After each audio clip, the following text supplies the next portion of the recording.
All I have in this world is my balls and my word, and I don't break them for no one. You understand?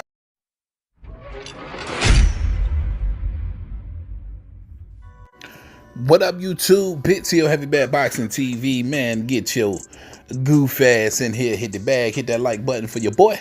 That helps the channel. You know, I appreciate that love. Shout out to gang, man. My bag hitters.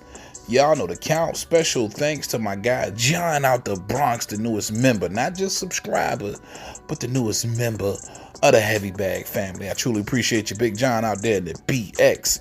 Alright, man. Shout out my board equals. He is board equal too, John. Shout out to board equals, man. Subriel Matias. And listen, I don't know if you guys remember, I reported to you back a little while ago about Subriel Matias and Liam Paro out of Australia. It appeared, you know, several weeks ago they was finalizing the fight then. And then one of the promoters came out of nowhere saying that fight was off the table. Liam Paro wasn't going to be available, this, that, and the third. And now it looks like the same fight is going to get made. And like I told you guys, I like this fight. Now, Liam Paro is relatively unknown, especially in the United States amongst the casual fans. He's got a nice name in Australia. But this fight is supposed to be taking place in Puerto Rico. Of course, Subriel Matias wants to go home, defend in front of his hometown crowd, and put on a show against the 27-year-old unbeaten 24-0. I believe he has 14 knockouts, coming off a huge win over Montana Love. Now, listen, knocking off Montana Love, who was coming off a loss, and looking to get back on track against somebody like a Liam Pro. He was supposed to be basically a tune-up for Montana Love. Liam Paro being able to get Montana Love out of there in the 6th round. And I remember going into that fight saying, listen, you can't sleep on Liam Paro. He's got some skills, right?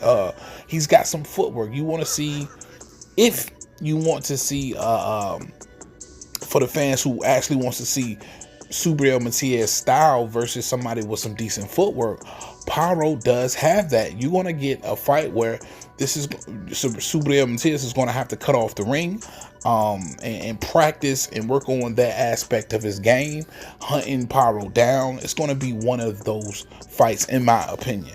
But this fight's going to be taking place in Puerto Rico.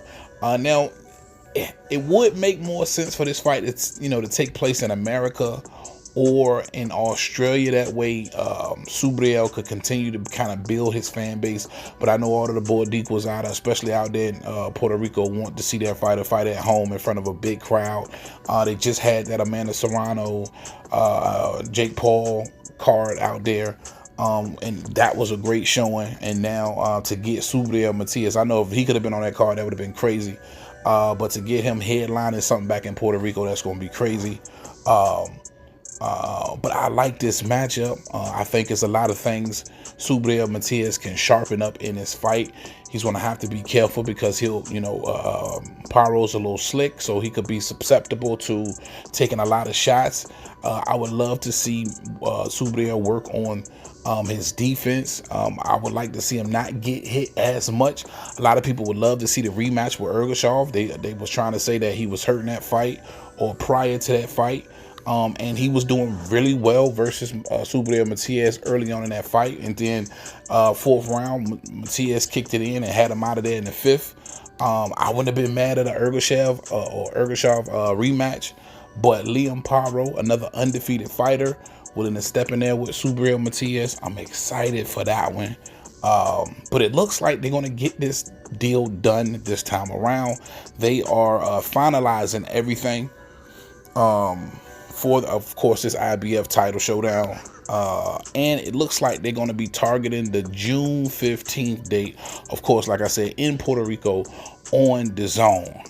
Now, a lot of people who don't know who Liam Paro is, you know, it's not going to ring a bell, so you're going to automatically feel like Subriel Matias is fighting a tomato can, and I get it, but understand this is an undefeated fighter. This is an undefeated slick fighter who had some great success against a Montana Love. Now, I know a lot of y'all don't even know who the hell Montana Love is, but that was an extremely touted skill set that a lot of people felt was going to do big things in the sport of boxing.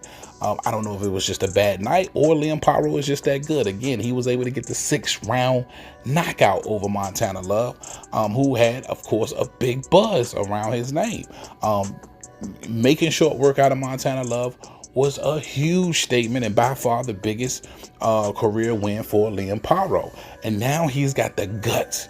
He's brave enough to get in there with the lethal puncher in Subriel Matias, who's 20-1 with 20 wins by knockout. He stopped his last 5 opponents, made him quit. He's killed the man, and everybody's clamoring to see him fight. He's extremely exciting to fight, and Paro is willing to take that test. So I like this fight, man. Hopefully you guys are paying attention to Subriel Matias.